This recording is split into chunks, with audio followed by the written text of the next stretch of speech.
আসসালামু আলাইকুম। বাসায় কয়েকটা পাউরুটি আছে, তাহলে ফেলে না দিয়ে মাত্র ২০ মিনিটে বানিয়ে ফেলুন এত মজার একটা ডেজার্ট।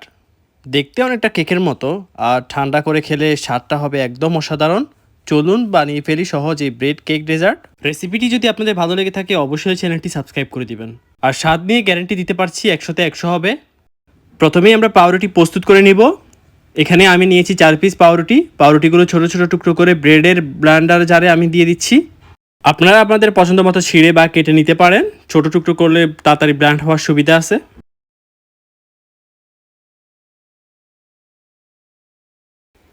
এবার পাউরুটিগুলো ভালোভাবে ব্লেন্ড করে একদম মিহি করে নিয়েছি।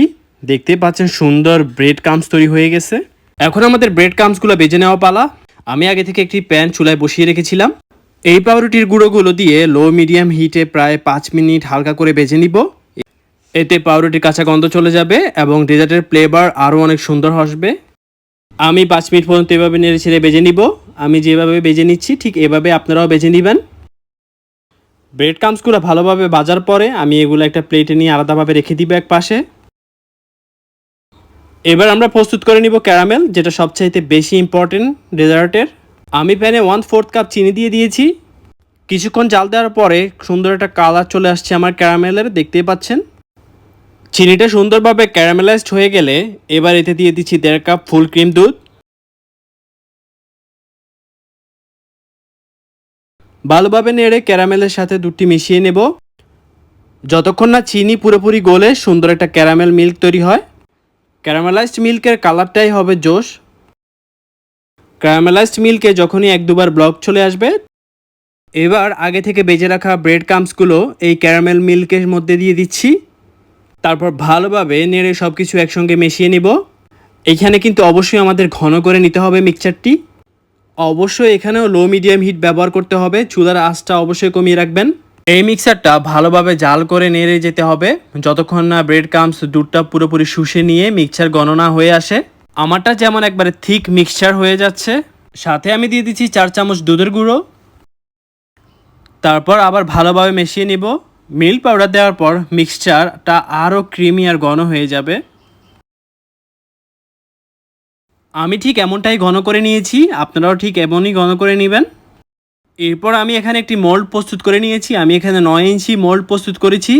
আপনারা চাইলে এখানে ৭ ইঞ্চিও ব্যবহার করতে পারেন। আর নিচে একটি বেকিং পেপার ব্যবহার করেছি, ওয়েল মাখিয়ে নিয়েছি যাতে ডেজার্টটি ডিমোল্ড করার সময় নিচে না লেগে যায়। আপনাদের কাছে যদি বেকিং পেপার না থেকে থাকে তাহলে কোনো ক্লিন পেপার ব্যবহার করতে পারেন এভাবে ওয়েল মাখিয়ে। এখন আমি মিক্সচারটি মোল্ডে সেট করে নিব। এবার প্যানে থেকে নামানো গরম মিক্সচারটি আমি মোল্ডের মধ্যে ঢেলে দিচ্ছি। তারপর চামচ বা স্প্যাচুলা দিয়ে উপরটা খুব সুন্দরভাবে সমান করে দিব।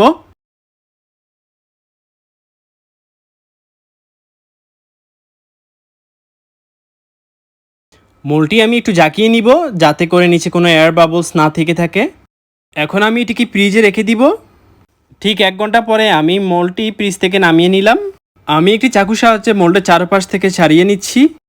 আমার কিন্তু ফ্রিজে রেখে ঠান্ডা করে এই ডেজার্টটি খেতে বেশ ভালো লাগে।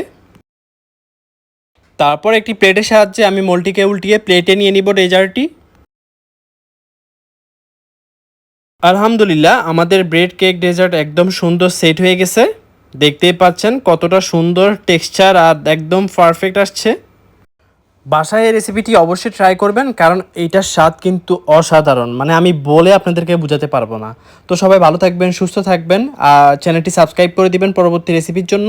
আল্লাহ হাফেজ।